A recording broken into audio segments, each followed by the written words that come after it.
day, everyone! Welcome to the third quarter episodes of HALINA'T MATH-TUTO sa Dasmariñas North National High School. I am your teacher-lecturer, Ms. Roselvi Edrosolano. And today, we will discuss about combinations.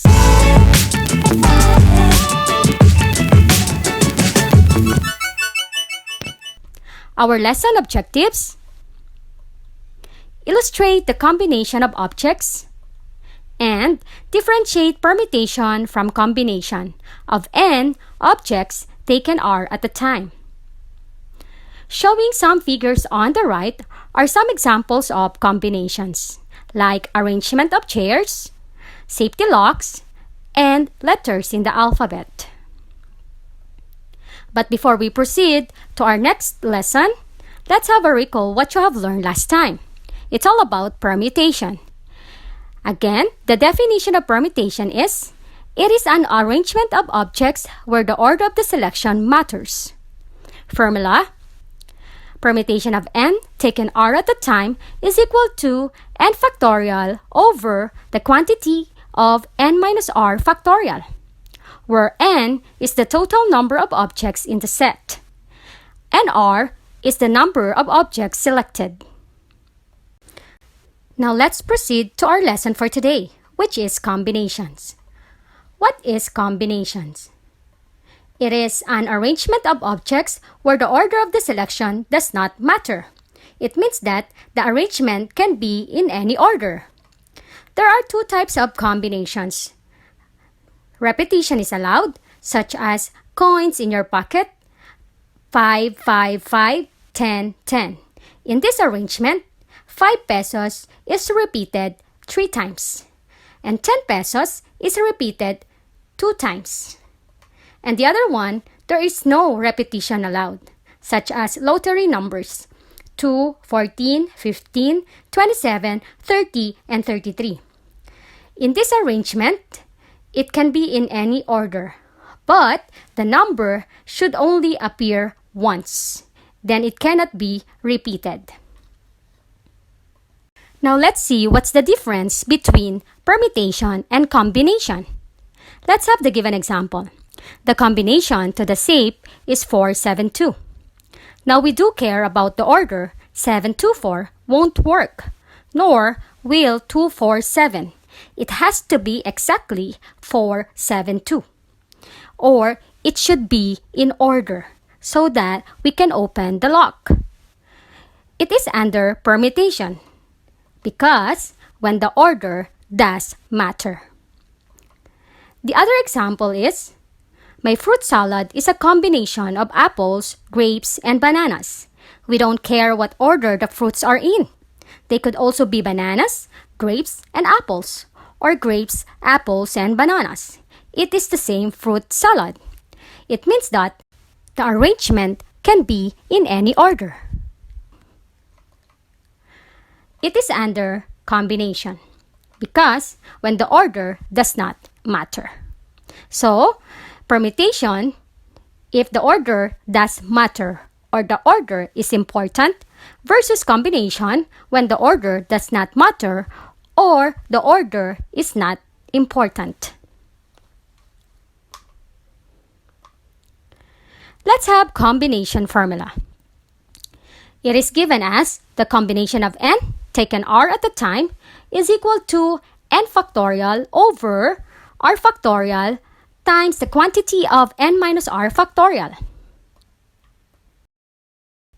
where n is the total number of objects in the set and R is the number of objects selected.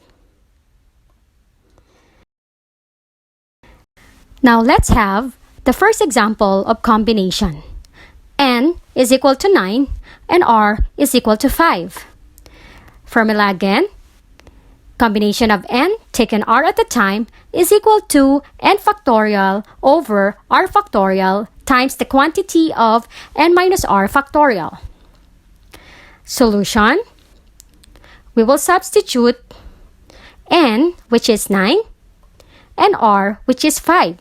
So the combination is combination of 9 taken 5 at a time equals, substitute n factorial will be 9 factorial over r factorial, and that will be 5 factorial times the quantity of 9 minus 5 factorial equals copy 9 factorial over copy 5 factorial, and we will get the difference of 9 and 5, which will be 4 factorial equals. Then we will get the factorial of 9, which is 9 times 8 times 7 times 6 times 5 factorial. It is only until 5 factorial because we will have 5 factorial in the denominator and 4 factorial. And we will cancel 5 factorial in the numerator and denominator. Then the remaining is 9 times 8 times 7 times 6 over, we will get the factorial of 4, which is 4 times 3 times 2 times 1. And then, we will get the answer of 9 times 8 times 7 times 6, which is equal to 3024.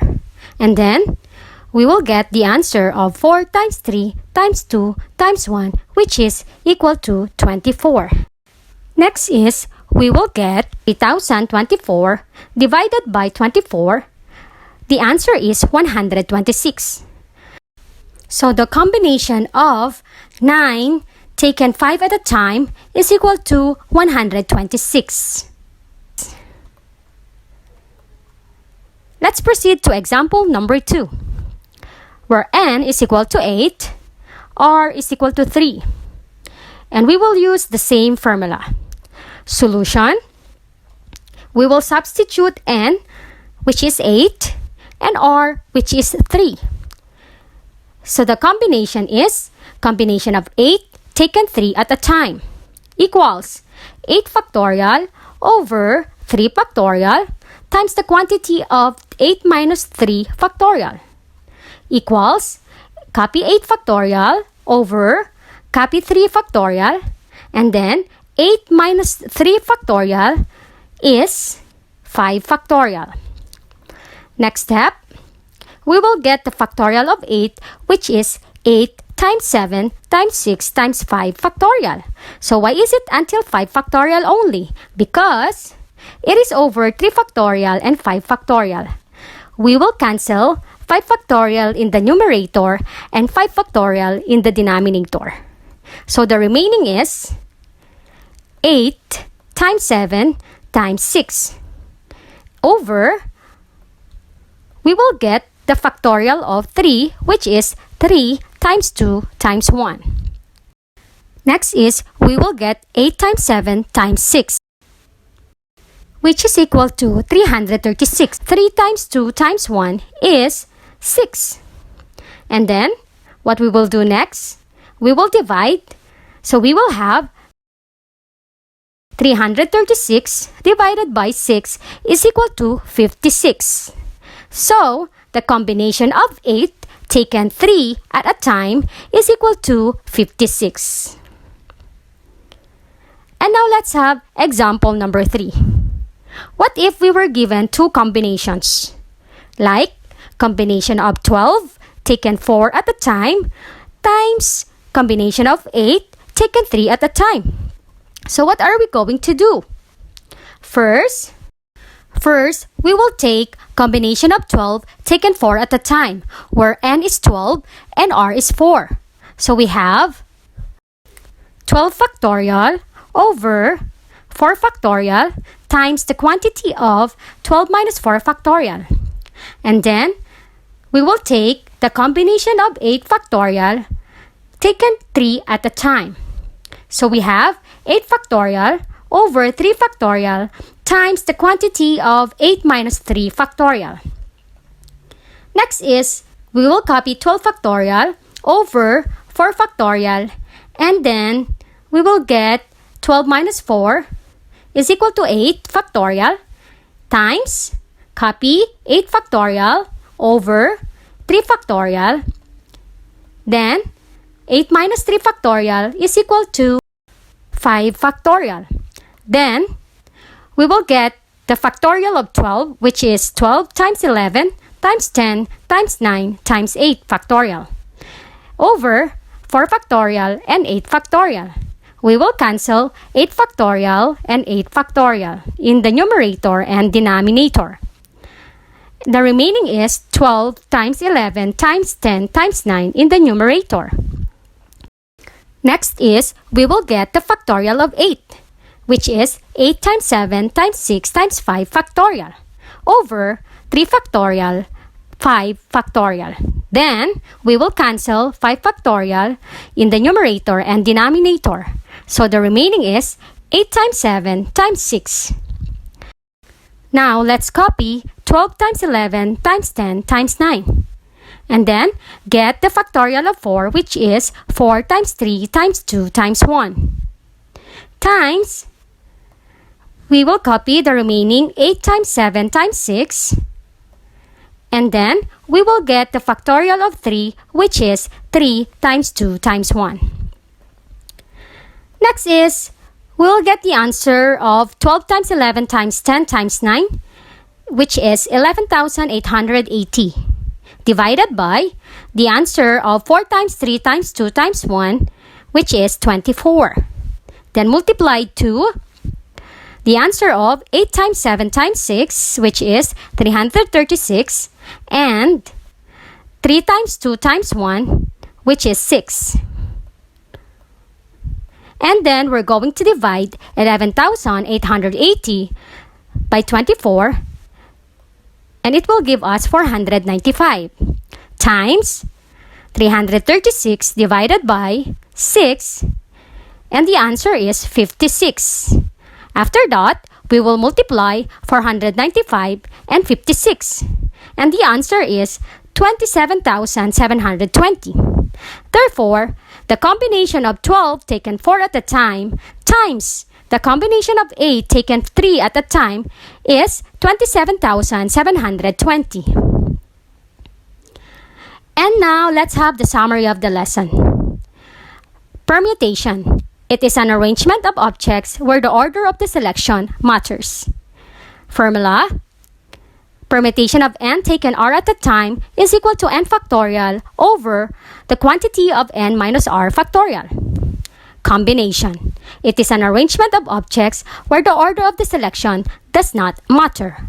Formula. Combination of n taken r at a time is equal to n factorial over r factorial times the quantity of n minus r factorial. And thank you for watching this video. I hope you have learned a lot about combination and permutation. Don't forget to like, share, and subscribe in our YouTube channel so you will be always updated with our latest video tutorials in HALINA'T MATH-TUTO.